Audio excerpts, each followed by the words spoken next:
that are of concern to SASCOC and the broader sport community.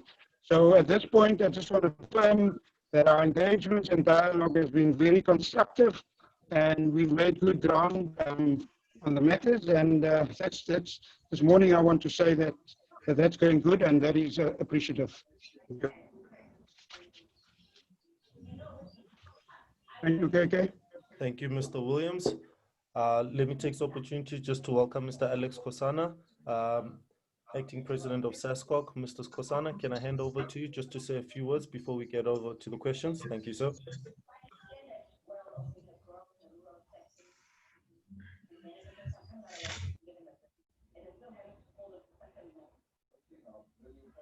Babs Kosana?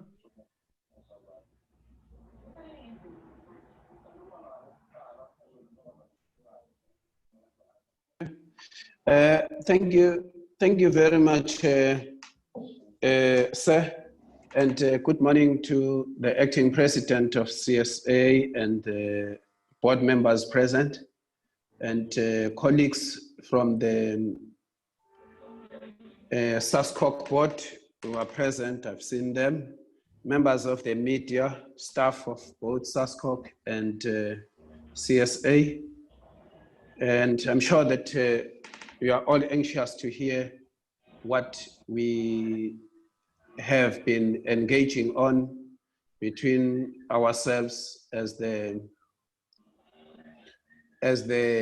sporting community or organizations. And I'm sure that you will appreciate that we have to give a lot of details so that we put to rest some of the speculations that we have seen and that we have read about in the media vis-a-vis SASCOC and CSA engagements. And I think I do have a statement. When you allow me to do so, Program Director, I will do so at your pleasure. Thank you. Babs Kosana, you can go ahead. So the platform is yours. Thank you. Well, much has by now been written and said about the SASCOC resolution adopted on the 8th of September 2020, whereby SASCOC resolved to appoint an independent task team to conduct investigations into the administrative, operational, and/or financial affairs of Cricket South Africa. The resolution was not lightly adopted. Very serious issues have plagued CSA over many months, culminating recently in the departure of its president and the highly respected acting CEO, Mr. Jack Fowl. SASCOC, as you all know, is a sports confederation for all sports federations within the Republic of South Africa, and of course is recognized by the International Olympic Committee and Paralympic Committee and Commonwealth Games associations and other associations in the world. In terms of the National Sports and Recreation Act of 1998, it is also recognized by law as the sole confederation for all codes of sport within the country, South Africa. CSA is a member of SASCOC, and as such is required to comply fully with the SASCOC constitution. To the extent that it does not do so, SASCOC has the legal and constitutional duty to inquire into reasons, if any, when one of its members falls into disrepute and becomes beset with problems that diminishes its standing with the public, and in particular the players and ex-players, stakeholders, and sponsors. Cricket South Africa, on its own initiative, has already requested SASCOC for assistance. The difference between their request and the SASCOC initiative is that Cricket South Africa effectively wanted SASCOC to serve as some kind of a subcommittee on the CSA board. SASCOC is not prepared to do so. We don't want to be involved in the affairs, in the nitty-gritty. All what we want to do is to put a task team that is competent with integrity and experience to deal with issues rather than us as SASCOC and board members. There can be no doubt that the public, current and ex-players, stakeholders and sponsors have lost all trust and confidence in the CSA board. This is evidenced on a daily basis when calls are made for the CSA board to step down or to step aside. SASCOC has a duty to listen to these calls and to investigate the alleged issues and problems for themselves. In terms of the law and the SASCOC constitution, SASCOC can do so on its own initiative or at the request of any interested party. SASCOC initially attempted to meet with the CSA board on 2 occasions. The first one was quite cordial, I must say. Thank you, Mr. Acting President, on your board. And the second one was cut short when CSA had refused to make available to SASCOC the much talked about forensic report, and it was impossible for us to continue in a meeting when we don't have the report so that we can be able to read from the same slate and sing from the same hymn book. It continues to be CSA's position that the forensic report will only be made available to the SASCOC president and the board members on a restricted basis. No reasonable person can effectively inquire into the affairs of CSA without having full access to the report and without the assistance of legal and or forensic experts. Personally, and most of the board members, none of us have got the investigative and the forensic expertise and legal expertise. These things must be done by outside people. SASCOC has acted in good faith and continue to do so in the best interest of the sport in the country by adopting these resolutions under administration. It is an intervention by independent task team members for a very limited period during which they will remain accountable to SASCOC and the members' council of CSA. The latter owns the game and are the custodians of cricket within the Republic, not only the CSA board. It is contemplated by the resolution that the task team will consult with the members' council as the need arises, and that the task team will also seek the authority of the members' council for the CSA board and those employees who serve on its ex officio to step aside or take special leave on full pay. The reason for this is simple: to make sure that nobody is tainted or implicated. And once the investigation is completed, those people will be able to come back. But apart from that, we have said these individuals, the board members and the senior staff executives, they will be required, they will be called upon to assist the task team to help in answering and explaining some of the things that are contained in the report and the reasoning as to why those things are contained or placed in that way. There have been some reports expressing concern that the SASCOC intervention amounts to political interference. SASCOC is not a political body. We can assure you that this is not the case. SASCOC board is composed both of presidents of various sporting organizations or federations, as well as members appointed by the IOC and IPC and the Athletes Commission. So there is nobody who is appointed politically in our organization. They all exercise their minds independently and rationally based on the information and evidence placed before them. The calls for the CSA board to step aside and the CSA to be investigated have been louder and clearer and more stringent on a daily basis. In the face of this, coupled with ample evidence of malpractice and acts of misconduct, it will be irresponsible and will be neglecting its legal and constitutional duties not to do so. The minister has not instructed us or directed the SASCOC board at any stage We are aware of meetings held between the minister and CSA board where he has expressed his disquiet and deep concern about the state of cricket in this country. According to reports, the minister has also met with other role players who are passionate about cricket. Some of them are Players Association, the former administrators, and he has also received letters, we believe. The Sports Portfolio Committee has long since expressed its deep concern about the state of cricket and was promised the forensic report by the CSA's former president, Mr. Nenzani, in June already. But this promise has been broken and the undertaking to do so breached.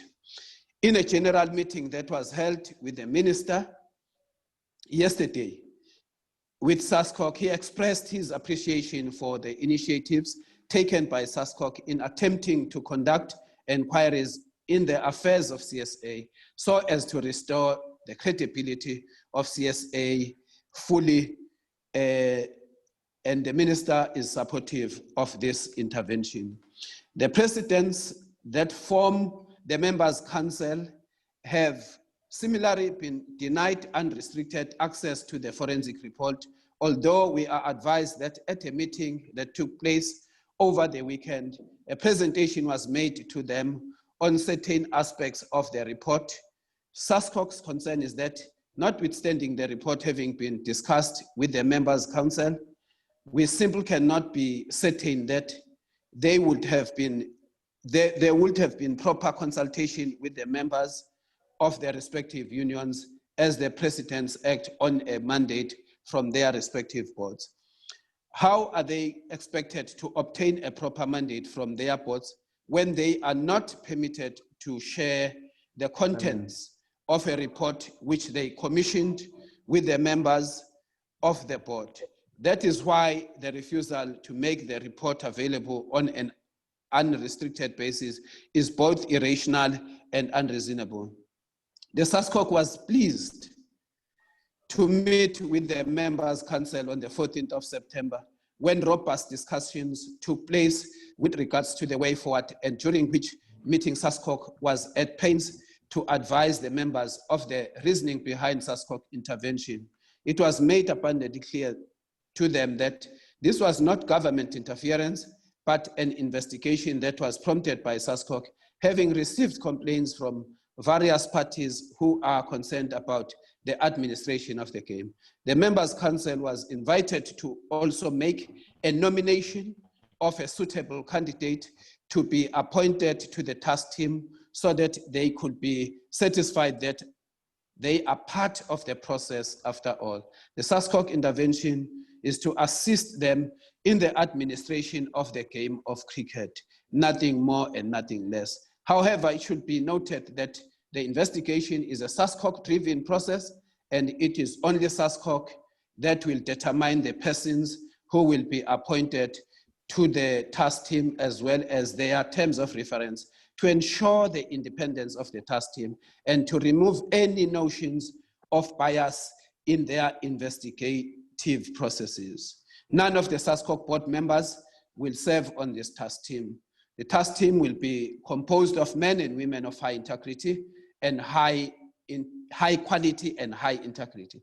They are not affiliated to any sports federation and have reputations as being fiercely independent. Furthermore, it is the task team and not SASCOC that will conduct the investigations and make recommendations on the measures that need to be implemented in order to stabilize cricket South Africa.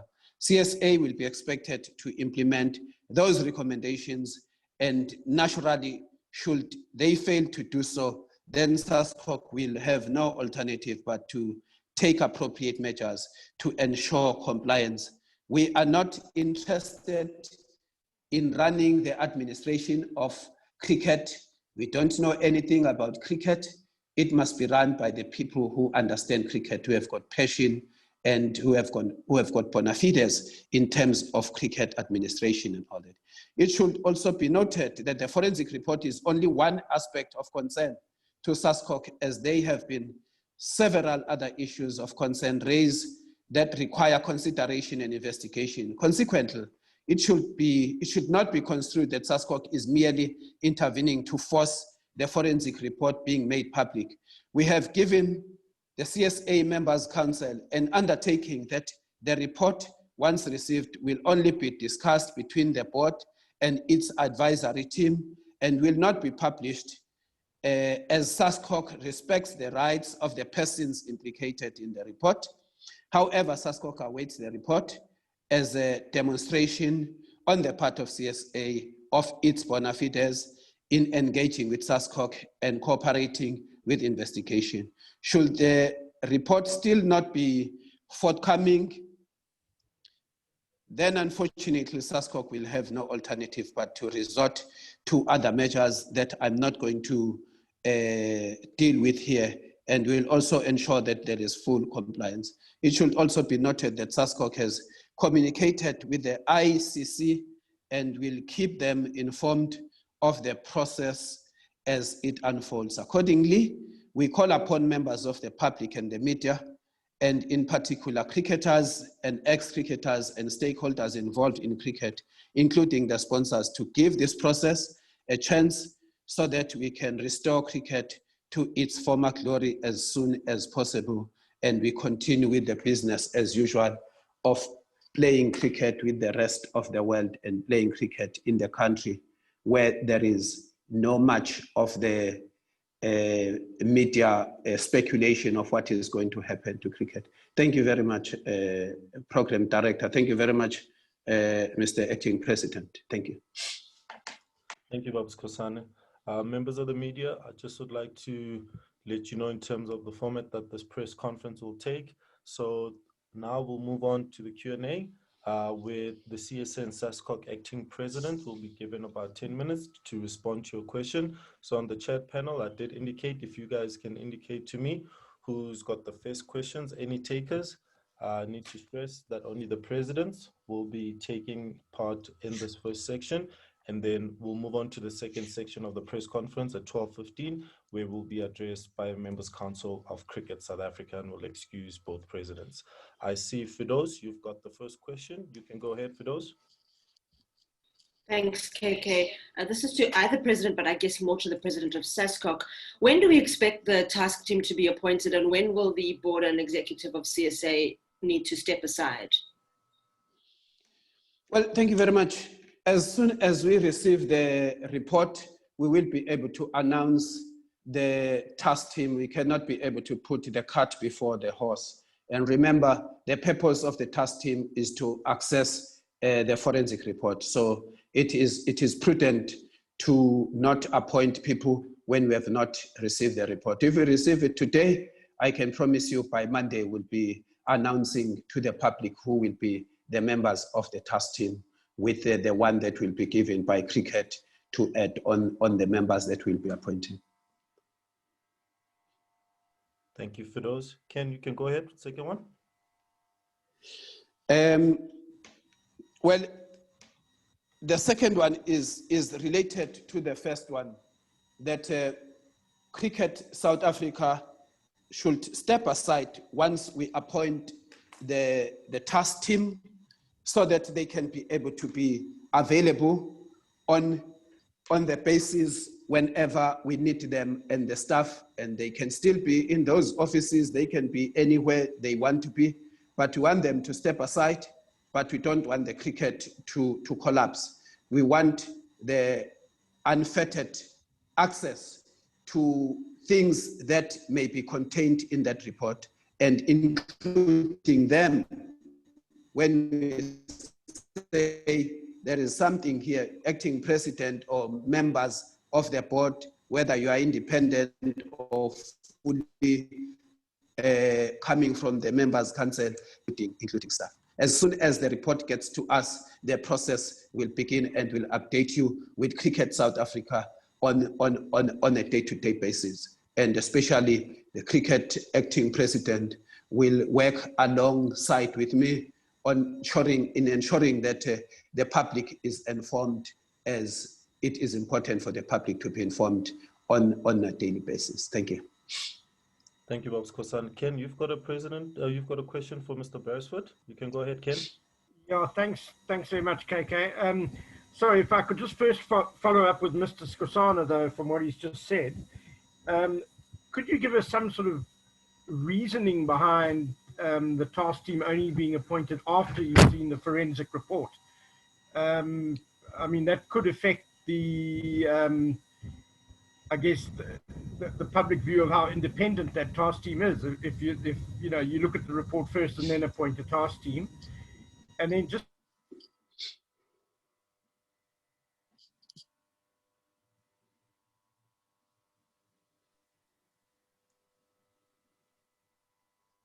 Hello? Ken, are you still there? We lost you there, Ken.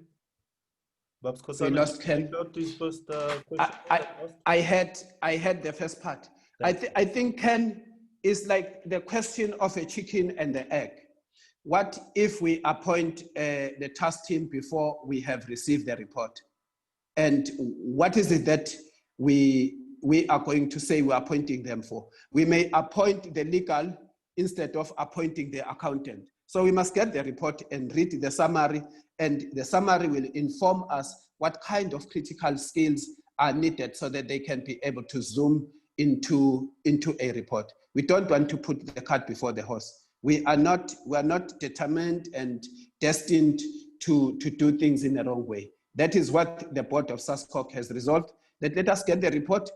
Once we get the report, we will be able to identify the type of skills that are required to zoom into the report. Thank you very much.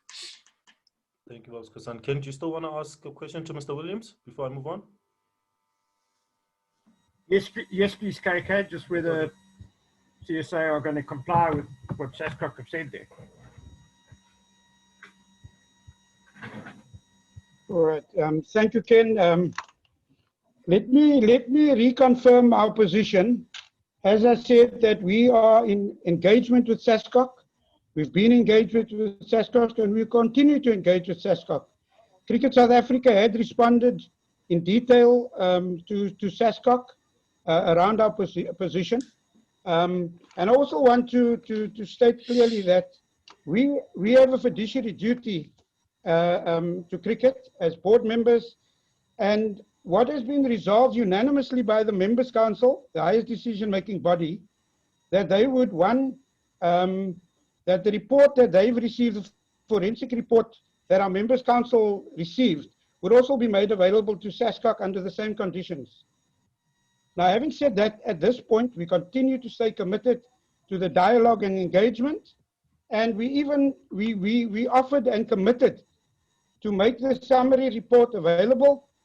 We would provide the necessary breakdown by our legal representative, and that opportunity will be presented to SASCOC board. So in terms of the report, we're clear that the report has been offered, and we had communicated with SASCOC a day ago, and we await their formal feedback. But at this point, we are continuing to be committed to the process we're in with SASCOC, and we have provided certain recommendations that we believe, as a collaborative approach, we could advance and not necessarily look at other interventions should we not find common ground and a common solution for us to advance. So at this time, Cricket South Africa is committed. We've made our views clear in the correspondence with SASCOC, and I trust that our bona fides, we have good intentions, we're still committed, and I trust that if those responses and detail could be worked out, we could go forward and goes on. And we as Cricket South Africa are working through our structures to make sure that cricket is played in the country, and that we deal with the issues around governance and making sure that we fix what is wrong. But at this point, I'd like to stick to the fact that we are engaging, and I would not want to undermine that process in any way. But we have served our clear intentions of how we see the journey going, and that matter we can talk about with SASCOC. Thank you. Thank you, Mr. Williams. Shoni from ENCA, you can ask your question, please. I have a question for both Mr. Williams and Mr. Skosana. Maybe to Mr. Williams first. Mr. Skosana's statement mentions that the former president had promised the Sports Portfolio Committee that the report would be made available in June already. And it's something that Mr. Nenzani had committed to at that point to the media as well. Why exactly has there been a delay in releasing the report?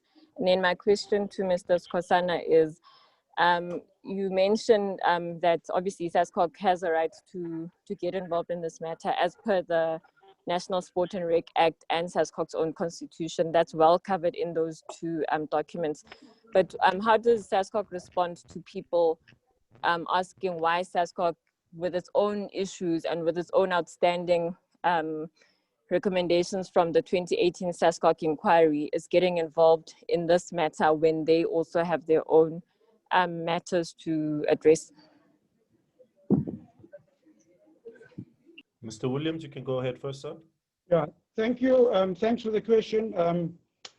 You know, in short, like I say, we, on the advice of our legal representatives, we have been cautioned against releasing the report now. And I think it's around 3 issues, basically, for me, and the advice that we received as a board, as well as the members' council, that unanimously agreed that there is a huge risk and compromising future litigation. We are in legal processes at the moment. And thirdly, the issue around liability. If there's any liability in that matter, we as a board and as an organization cannot shift the blame.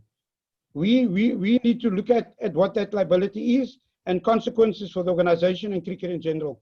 So based on that, we said it's critical. Our fiduciary duty is key, and we will work through it to make sure that we engage with all stakeholders and be assured that as we move along this journey, there will be further stakeholder engagement so that we can all get to the point.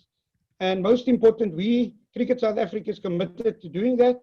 There's no doubt after sharing the summary report and breaking down the critical matters with our members' council, they fully appreciate and supported the way forward, and they will hold the board accountable. So at this point, I'd like to believe the good counsel we received and by protecting all parties and making sure there's fairness, we do believe that we're acting prudently and within the best interest of all parties. Thank you. Babs Kosana, you can take Thank you, KK.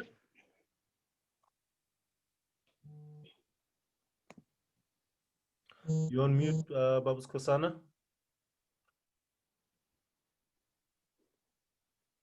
Mute. Thank you very much, Program Director, and thanks, Acting President. I'm in sympathy with you on behalf of SASCOC. We know that there are quite a number of legal issues that are contained in that report. There are contestations that will drag for a number of years, and it needs to be handled in the manner as you are suggesting, and I'm sure that we'll also handle in the manner that you are doing if it was a SASCOC report. And the legal issues can cost a lot of money. It can collapse that organization. We are quite aware of that. And I'm happy that you are confirming, as we also say, that we have agreed that we will engage and collaborate and try to deal with this matter as soon as possible so that cricket can return to normality. To Sistoni, there are 2 different things. We are talking about Cricket SA. We are using the constitution of SASCOC. And if you need more information about the 2018 recommendations, please follow what is going to happen this weekend. The constitution of SASCOC has been amended with all the recommendations from IPC, IOC, as well as Ministerial Task Team emanating from the Zulman Commission. You should also be asking why it was not implemented in 2019 and it's only implemented now. But the fact is all that has been addressed and all that. And the SASCOC responsibility is to ensure, as the macro body, they come in when they are requested to do so. or they come in whenever there are things of this nature, so that they put sport into a best space and place as it is required to do so. Thank you very much. Thank you, sir. The next question, Sbu, you can take it. Hi, I've got a question for Mrs. Kosana as well as Mr. Williams from what's been said already.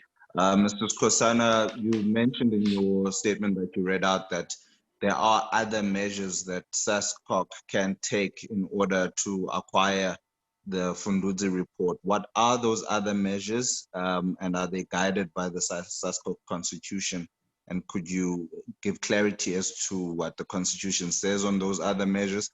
And my question to Mr. Beresford Williams is with regards to what Mr. Ben Gadla said, who is a members council member, demanding that the names of people implicated in the Fundudzi report be released. It appears that there is some discord in communication with what you are telling us today and what is being expressed by Mr. Gadla, in that he is also demanding more information.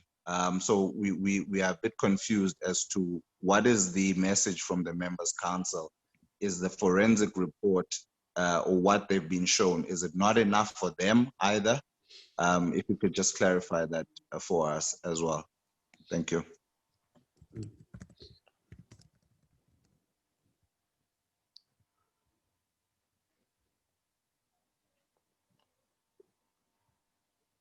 I think we're having connection issues with Mr. Skosana. Yes, no, I am available. I was waiting for you, Program Director, to call me in. Apologies, sir. You can go ahead. Thank you very much, Program Director. To Sbu, there is a saying in isiZulu that you don't give the name to a baby before he or she is born. So SASCOC will not be able to put those measures in place. They are contained in our constitution. There is no need for us to go to the extremes, as we have agreed with CSA and engage, and will continue to engage and cooperate.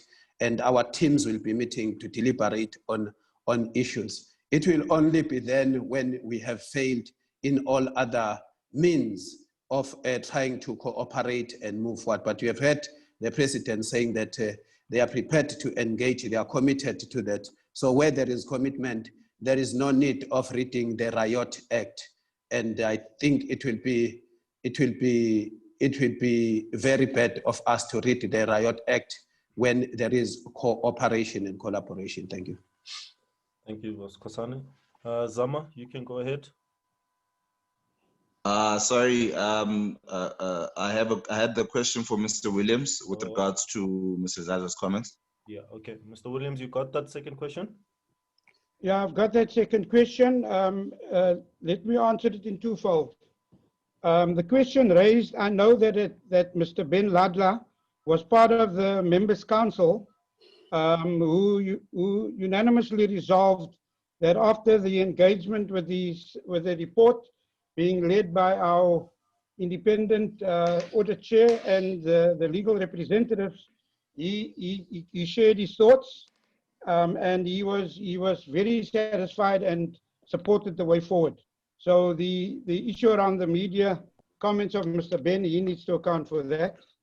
And so that's the first point. But I think the point that I want to place on record is very simple. Is that I can assure that if there has been any case that would have caused any concern, that those parties would have stood down. The report related to anybody that was going to the annual general meeting was dealt with, it was traversed, it was presented, and it was also resolved at the members' council that there were no negative findings associated with dealing with any of those recommendations that affected the AGM. So at this point, what is created is something that has been ventilated, dealt with, robustly discussed, and members' council unanimously agreed that there's nothing to account for, and we're moving on as we voted as a group, that we've got a process in place. We're going to stick to the process, and no doubt we will act we will hold the board accountable, and secondly, we will act decisively. So I think in short, that is my input. Thank you, KK. Thank you, Mr. Williams. Lungani, you can go ahead with your question. Thanks. It's for Mr. Williams. Mr. Williams, given all the turmoil that's happened at CSA, not just this week, not this month, not even this year, and as long as you've served and been a stakeholder, is there no part of you, when you've seen so many people around you resign or be dismissed, is there no prick in your conscience that says maybe it's time for you to consider why you're still in the game yourself, given that you're one of the longest serving of the board members? Why do you still feel that, given the weight of public opinion and media opinion about the board perhaps being dissolved and starting afresh, why do you feel that you still need to have a finger on the cricket pulse? Yeah, thank you very much. Let's put it this way. At the point I considered all things equal, I took a decision that either I move on or I continue to serve. And I took a decision at the time that I would continue to serve the game that all of us love, that I'm passionate about, and I've been a servant for the game at various levels. If there was anything that I believe where I've acted irresponsibly or not in the best interest of the game or as a director, I would have had no hesitation to have moved on. So I believe that one, I'm still committed, I'm passionate, and I believe I can still contribute to the game and serve the game. So I chose not to go, and you know, we as a board, we as a collective leadership had dealt with matters head on, and I do believe we're moving forward as a collective, and the commitment is there to deal with it. And I think as we move along, we will start recreating the confidence and the trust. And henceforth, I've said that if we able to deal with the report in its entirety with our esteemed leadership at SASCOC, I do believe then on an informed basis, decisions could be made. So that is my position for now. I'll continue to serve, and until such time that the Members' Council decides otherwise, I'm committed to serving cricket and our country. Thank you. Thank you, Mr. Williams. We've got just 2 more questions in this session. Craig, you can go ahead. Hi, good morning, everyone. I just would like to clarify something. Excuse me. SASCOC are saying they want the full report, and CSA are saying they legally can't release it. So it seems to me, if I understand that correctly, that's Mr. Skosana is saying you want the full report for SASCOC. CSA are saying they cannot legally release it. It seems to me like we're in an impasse. It seems like we're heading to a court case here because, unless I'm misunderstanding you, there seems to be 2 camps that have dug in. We want this, and the other camp is saying we're not going to give it to you. Am I correct? I just want to clarify that, please. Mr. Williams, you want to take that first, and then Babs Kosana next? Okay, I think I just want to reconfirm that we, as we speak, Cricket South Africa and SASCOC are still engaging. We're still talking to each other, and I think I just want to say that we've continued to communicate. We've given up until yesterday. We have still communicated with SASCOC, and I'm confident that we can engage on those issues and move forward. But sorry, I wouldn't like to say we can't find common ground. With all due respect, we Craig, can I just ask, please, if you can allow Mr. Williams just to finish his sentence, and then you can come in, because we still have to go to Mr. Skosana, please. Thank you. Mr. Skosana, you can have a follow-up question later, Craig. Thank you. Mr. Skosana, please go ahead, sir. Thank you very much. Craig, I don't know whether you are reading too much into this or you want the end of this. Cricket South Africa offered the report, a binded copy to us to be collected at Bowman's. The only issue is that we say we cannot be able to take the report that we are not going to be able to use as SASCOC board. It will need expertise that are outside us, and that's where the issue is. And we have heard the acting president of CSA saying that there are issues of which we have also identified the same issues that will lead to litigation, or already there is litigation going on based on that report. So I'm sure that both of us as entities and organizations, as leaders, we will find a solution to that, because a solution needs to be found, and there is no other way other than to find a way that will accommodate SASCOC to put the task team. And the benefit of the task team, Craig, it will come to you independent from SASCOC, independent from CSA, and say what we were told is true or not true. And we put forward the following recommendations in order to restore. And here is the time frame for Cricket South Africa to implement those. And here are the people, I assume, who will be able to monitor and come back and report to them. It's as simple as that to us. We don't have any interest. We want to be as far as possible.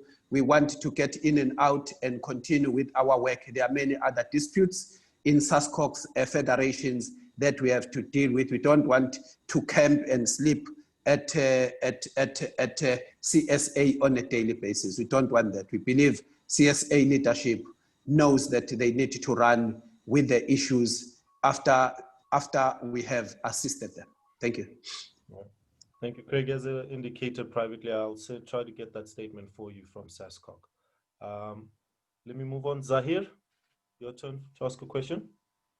Mr. Shana, I have two questions for you. Just as my understanding is that SASCOC met with the Honourable Minister yesterday. How did that meeting go, and what was the feeling of the minister regarding SASCOC being involved in Cricket South Africa and wanting to appoint the stars team? What was the minister's feelings yesterday about that? Now, thank you very much. The meeting went very well with the minister. He wanted a brief of where we are with these matters as he read in the newspapers. Remember, when we met with the minister, he said he wants to be far away from the sporting bodies, disputes and all that. The body that can deal with that in terms of the act is SASCOC itself. So he wanted that brief, and we gave him that. We have met with the colleagues from cricket, and we are making progress. And I'm sure he was quite happy that we are handling the matters rather than to leave the matters out there in the public and get fuel and spread like wildfire up to a point that cricket will be ungovernable and all that. So we shared and we said, this is what we are doing. And today we'll be meeting with our colleagues, Mr. Beresford and his team, to have a joint press statement as we are doing. So the minister was quite happy, and he will watch from the news then up to next time when he calls us to say how far you are. Thank you. So, Mr. Scott, so the follow-up question is also, the understanding is that the task team will be appointed by SASCOC. Who will be liable to pay these gentlemen? Does that fall under CSA? Does that fall under SASCOC? For my understanding, SASCOC is implementing the task team. Is the SASCOC footing the ball for this task team? Well, it's part of the engagements that the president was talking about. We presented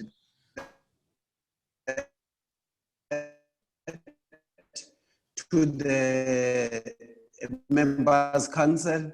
SASCOC should foot the bill, and we will engage on that when we meet with the leadership of Cricket South Africa to iron out that. That is not the major issue. It's a matter of engagement. It's a matter of agreement. It's a matter of taking the process forward. So I'll give you an opportunity just towards the end.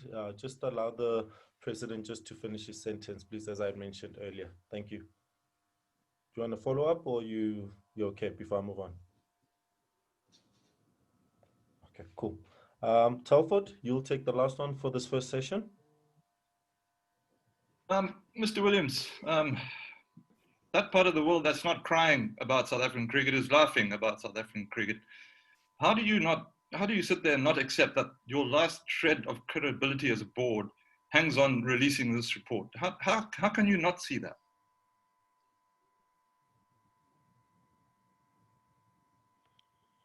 Telford, as I shared with you this morning, we will engage with SASCOC around the report.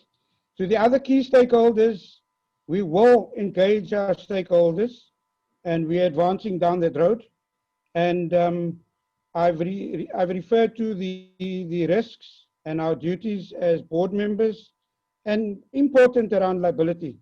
But be assured that we will engage further with our stakeholders, whether it's the players, whether it's the staff, whether it's our sponsors and the media. We will engage with you. And as the journey unfolds, we will engage further with the media and our other stakeholders. So at this point, I'm almost appealing that our meeting with SASCOC around the report would be a good opportunity to get a perspective from our principal, and we'll move forward in that regard. Thank you. Thank you, Mr. Williams, and thank you, Mr. Skosana, for being with us for this first session of the press conference. I really appreciate your time. Members of the media and all our stakeholders, we're going to move into the second session of our press conference, where we'll be addressed by our members' council. We've got Mr. Peter Vonya, Mr. Ann Villas, as well as Mr. John Mukhodi, who are going to address members of the media. And then after that, we're going to go straight to Q&A.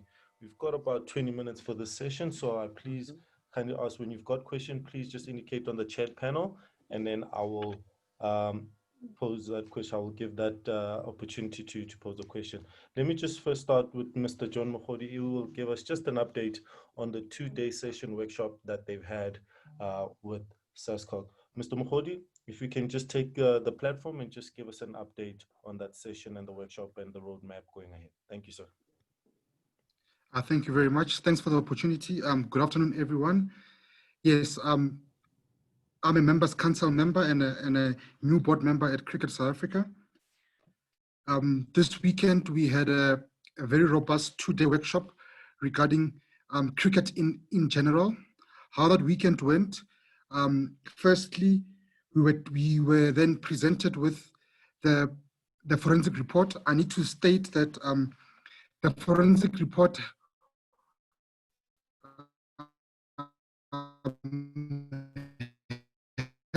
has been made available to for reading the full report. All right, so what happened on Saturday, it was presented to us. We then, there were no less than 20 findings in that report that we were taken through each finding by CSA's legal team. And then we went through every single finding, and we were also quite concerned before going into that day, because we wanted to see what is in that report, who is implicated, and why has the report not been released to the public. Through the engagements through that day, we then got to understand the legal risks thereof, and we got to understand also, because we also asked a huge question: why was SASCOC not provided with the report? And we were then, it was explained to us that SASCOC was provided with the report. The president of SASCOC was provided with the report, provided that he signs an NDA, which he then refused to sign. All right, so I need to put that on record as well. And secondly, after going through the report, it was also explained to us that only 3 directors in Cricket South Africa, which are the 3 independent directors, have seen the report for reasons that it needs to be dealt with as independently as possible. And then the Members' Council resolved in that meeting that the report, the findings in the report, we need a third party, an outside independent legal firm, a third party, to then draw up a roadmap and then update the Members' Council as to how the findings are being dealt with. All right. And then the other key thing that happened on that day was that we then looked at issues of the responsibilities of Members' Council, the board, and the executive, and it was resolved that given the SASCOC interventions and what was discussed at that level with the board and SASCOC, the Members' Council then took a unanimous decision to make the report available to SASCOC on the same principles as it was made available to us. Another thing that was disclosed to us was that the report was then also given to the Minister of Sport. All right, that was the first day of Members' Council. The second day, we looked at issues of our MOI, we looked at issues of board composition and the roadmap towards the AGM, what still needed to be put in place towards the AGM. Again, it was a very open and a very robust second day where we looked at those issues. And at the end of the day, we as Members' Council came out satisfied with a couple of resolutions. The first resolution being that the board as it is being supported up until the AGM. That was the first resolution. The second one that we came out with was that all the recommendations to the tweaks that needed to happen to our MOI so that our MOI represents best practices, basically. We then adopted those tweaks rather. And then what was supposed to happen that afternoon was a meeting with SASCOC, which was then postponed. It's also worth mentioning that the Members' Council also unanimously agreed that SASCOC's task team needs to be engaged with, one, but it was also unanimously agreed by Members' Council that the board and the executive will not step aside while the task team is doing its business. It was just, we felt it would be completely irresponsible, and us as Members' Council decided that they won't step aside, but they will work with SASCOC. And again, it was resolved that SASCOC would foot the bill for the task team. The meeting then ended, and we as Members' Council, then we departed. Thank you very much. Thank you, Mr. Mohodi. Members of the media, for those who don't know, Mr. Mohodi is the Vice President of Mbala Cricket, and I'd also like to give an opportunity to other Members' Council, Ms. Ann Willis, who's the President of Central Gauteng Lion. Ms. Willis, you can go ahead. Thank you, KK. I'm sure most of you know I've been really vocal about the report, and on Saturday at Members' Council we had, as John said, a really in-depth and very enlightening discussion on the report with our legal counsel and our chair of audit and risk.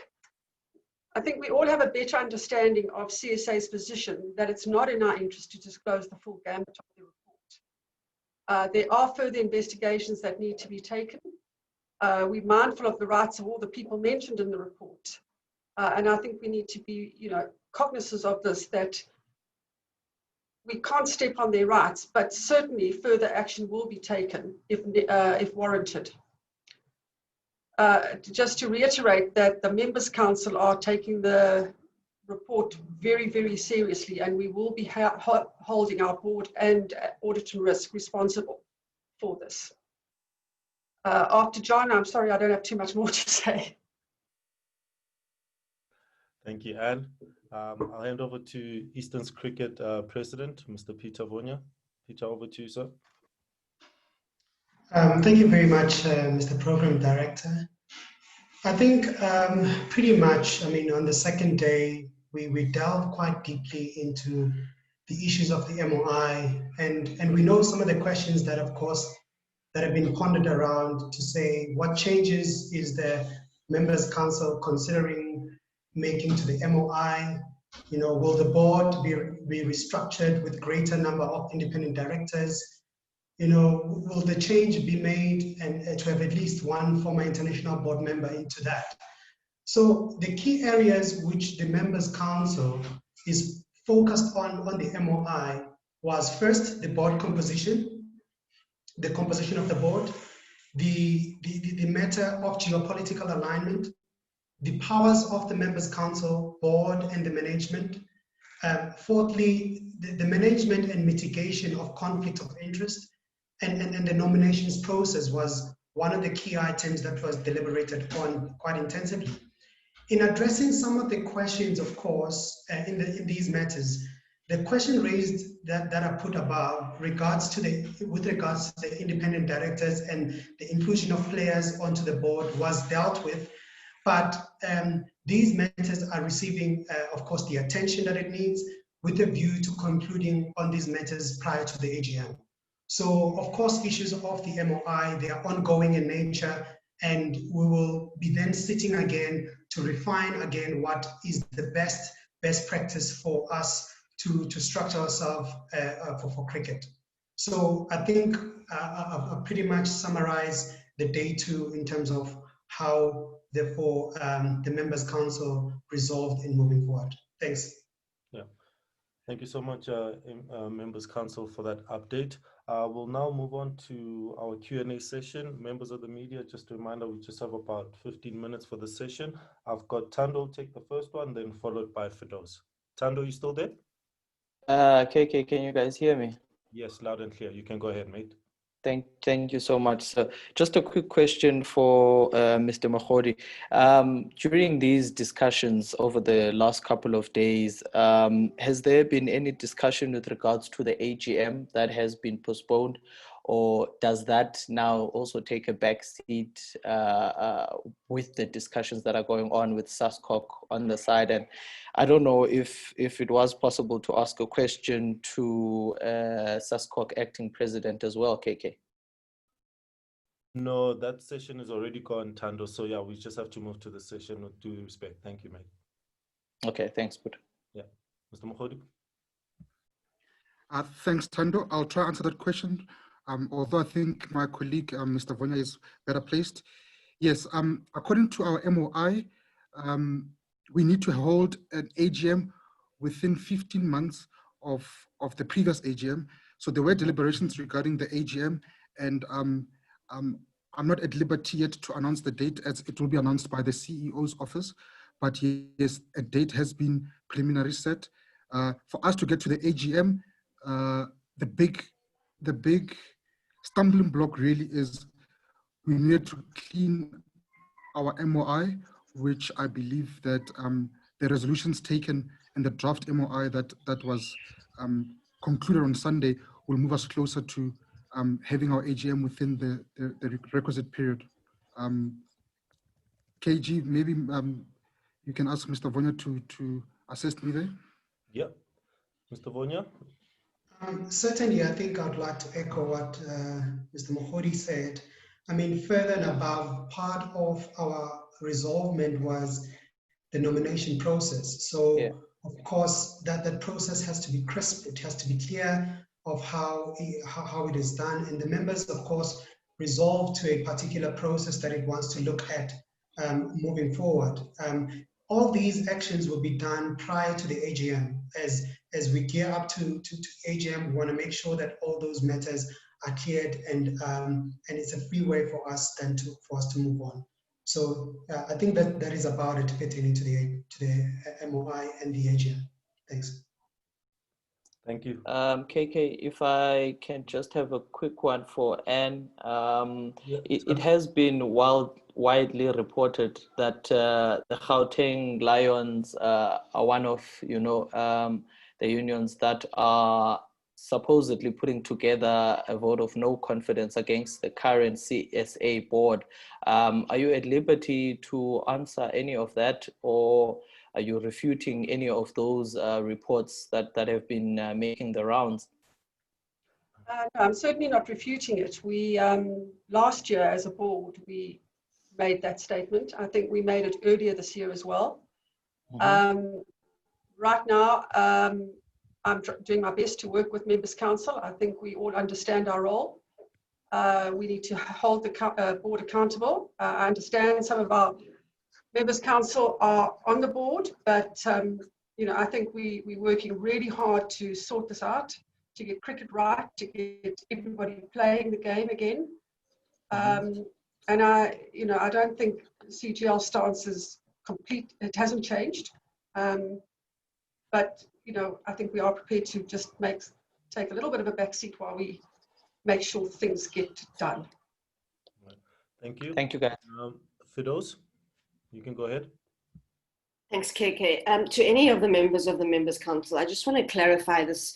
I understand that you say that there are legalities around the releasing of the report. And at the same time, Mr. Williams said that CSA will continue to engage with SASCOC, and SASCOC's position seems to be that they want to see the report. So can we just get a very kind of simple and straightforward answer? Is CSA going to try and engage with SASCOC to convince SASCOC that they don't have to see the full report? Or is CSA going to show SASCOC the full report? Anne, can I kindly ask you to take? So I can answer there. We have offered SASCOC the report on the same basis that Members Council saw it. No NDA needs to be signed to see the summary report, just that your director fiduciary come into place there. But and we have offered that you know, legal counsel can go through the report with them on the same basis as all of us. And from that, you can make a lot of assumptions, and I think they would then understand where we are with the report and what needs to be. So have they refused that then, that they don't want to see the summary, they want to see the full report? It seems like it. I'm not sure after this morning's press conference. Thank you. Thanks, Fidos. Thanks, Anne. Ken, you can go ahead.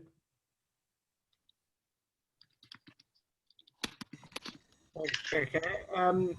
Anne, I think you've been around long enough in cricket administration to remember the days when Cricket South Africa used to say the Members Council unanimously agrees, and that was back during the Gerald Madrola days, and then it subsequently turned out that the Members Council certainly were not unanimously agreeing. There were a lot of divisions.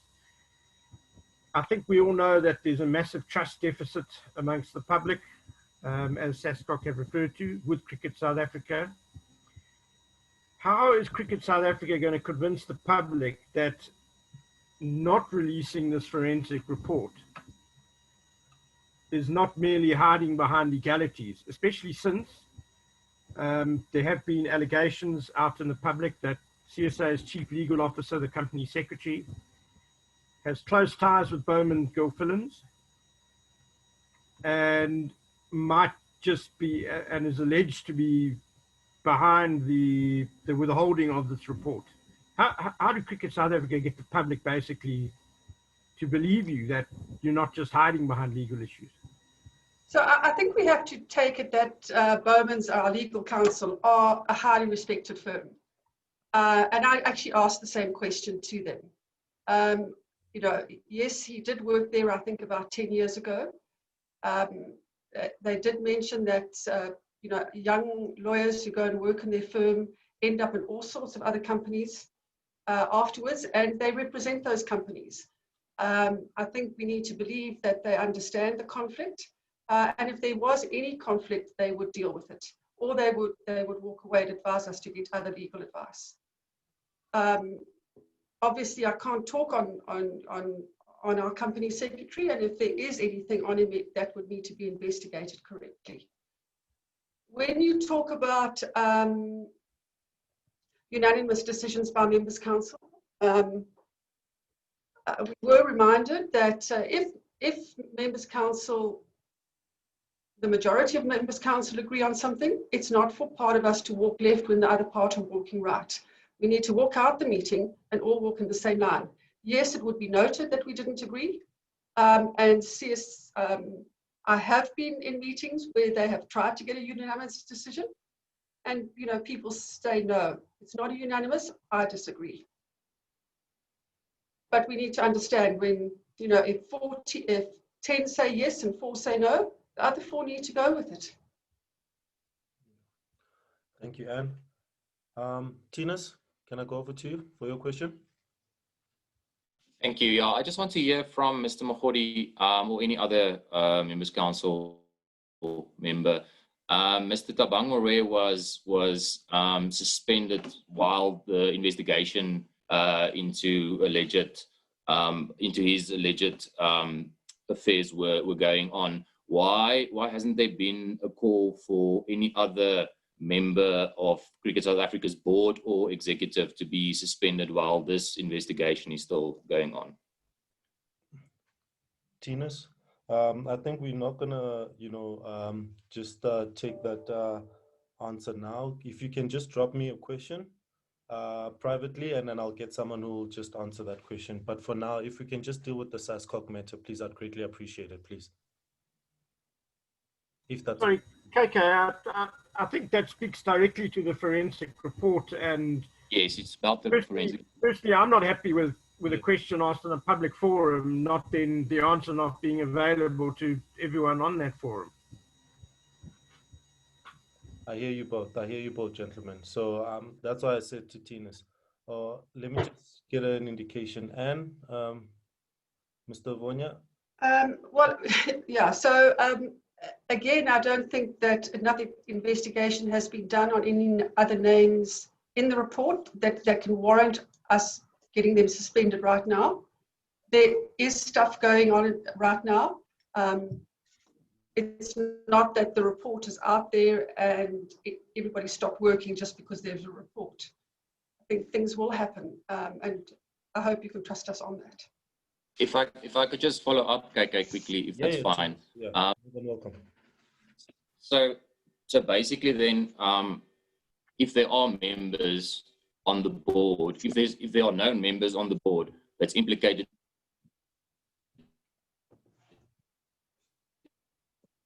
So, Tinas, I've lost you there, but I think we have had a report. Then, I mean, to everything, it seems like the board is in. Yeah, Tinas, we lost you there for a minute. Sorry, can you hear? Yeah, do you want to repeat your question? I don't think Anne heard the whole question. Sorry, yeah. So at the moment, it seems like the board's interested in taking steps in implementing steps agreed upon after viewing the summary of the report. But how can the public or anybody trust a board that might be implicated or people might be implicated in the report to carry out these steps? Thanks. So okay, unless we're, yeah, who else wants to answer? So I was just, unless we firmly believe that something is being withheld from us, on board members that have been mentioned in the report, we don't feel it's sufficient for them to resign or to stand down, resign. We've been given advice that they are, if they are standing for position at the AGM, there's nothing wrong with them standing at the AGM as well. Thank you, Anne. Sbu, you want to take the next one? Yeah, my one is linked to Tinas's previous question. There's been reports that there are redacted names or blacked out names in the report.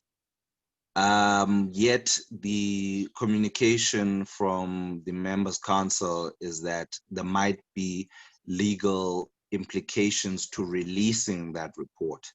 How can the members' council come to that conclusion or fear if names are redacted or blacked out in the report that was shown to the members' council, and by assumption the same kind of press scripts will be in place when that report goes to SASCOC? I'm just trying to figure out what's the basis for that legal apprehension with regards to releasing the report. If the names were redacted in the handing or the viewing of the report? Thanks. So the report that I saw and that was reported onto us, I didn't see any of that. I saw names. And that's going to be the way it will be presented to SASCOC should they agree to signing NDAs. So SASCOC do not need to sign the NDA to see the summary report that we all saw. They just need to be aware of their fiduciary duties going forward. Thank you, Anne. Thank you, Sbu. Hloni? Hloni, are you still there? I think we lost Hloni. Craig, are you still? Oh, there's Hloni, you there? Yes, I am. Yeah, please go ahead. Just maybe this is more a clarity question. Again, several times when the former president addressed the media, addressed Parliament, he was clear that the board would be subject to the Members' Council.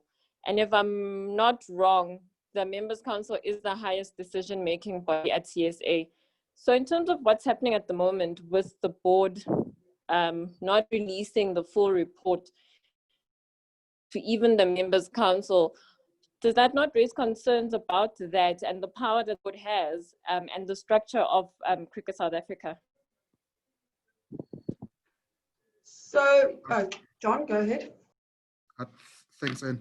Thank you very much, Hloni. I think maybe let's explain again. The Members' Council have been given the report, the full report. What are the provisos there? The proviso is they need to sign an NDA, and then they need to then make an appointment with the offices of Bowmans across the country to then be given access. So the Members' Council have seen the full report. I think that I need to make that very clear. Those who elected to then go see it thus far, they went and read the whole report. I think Anne is one of them. Yeah, I wanted just to make that very clear that is so. With regards to the board answering to Members' Council, yes, Members' Council came to the meeting and allow me to say, speaking for myself, we went there all guns blazing. And then once we understood the legal implications, and also once we understood the nature of the mentioning, note I'm saying mentioning, not even implication, the nature of the mentioning of board members in that report, we were very comfortable with the roadmap presented, and we're very comfortable with supporting the members who are mentioned in that report. Thanks, Hloni. Okay, can I just follow up quickly? So is the Member Council then concerned? Are you guys worried about what in that report and the implications of there's something that is not for the public? John, I mean, I'm happy to try and answer if you want to come in though. I didn't hear all the question, you were breaking up, but I don't think we're worried. But I can't say we're not concerned, but we certainly want the legal action or investigation to take place. And if necessary, if the members are guilty, something needs to be done about it. If they're not, then we need to just move on. If some are, some aren't, we need to deal with it. All right. Thank you, and thank you, Tony. Craig, you can take. No, I think what I was going to ask has been asked and answered. Maybe someone else has got a more pertinent question. Cool. Thank you, Craig. All right, Stuart, and then Kanyiso, you'll take the last one, please. Well, Stuart, you indicated that you're okay. Your question has been answered. Am I correct? Yeah, I'm good. Yeah. All right, thanks. Okay, then I'll give Kanyiso the last one, please. Good afternoon, everyone. I think this question is directed to John in particular. John mentioned the MOI. Will that include matters that are raised in the Nicholson report with regards to how the board composition will look? Because one of the key debates that have arisen from what's happened at CSA was that the Nicholson report from 2012 wasn't fully adhered to. So will the amending of the MOI also look into applying what's in the Nicholson report? Thanks, Kanyiso. I'll ask my colleague, Mr. Vonya, to take it. Thank you so much, Kanyiso.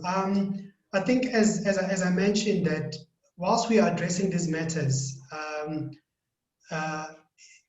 certainly there's been lots of consideration in terms of the whole restructure of the board composition, and part of it includes considering how we could change and review the Nicholson report. So certainly we are considering quite a number of factors for us to make sure that the board is aligned to best practices, and also to assist us in management and mitigation of some conflict of interest. So certainly it is all encompassing that from the restructure of the MOI, we are looking into that specifically into that. Thank you, Peter. We've got 5 minutes before 1 o'clock. So Neil and Zahir, I'll give you guys an opportunity to take the last 2 questions, starting with you, Neil. Thanks, KK. Just a simple one. I'd just like to know who was involved in compiling the summary report.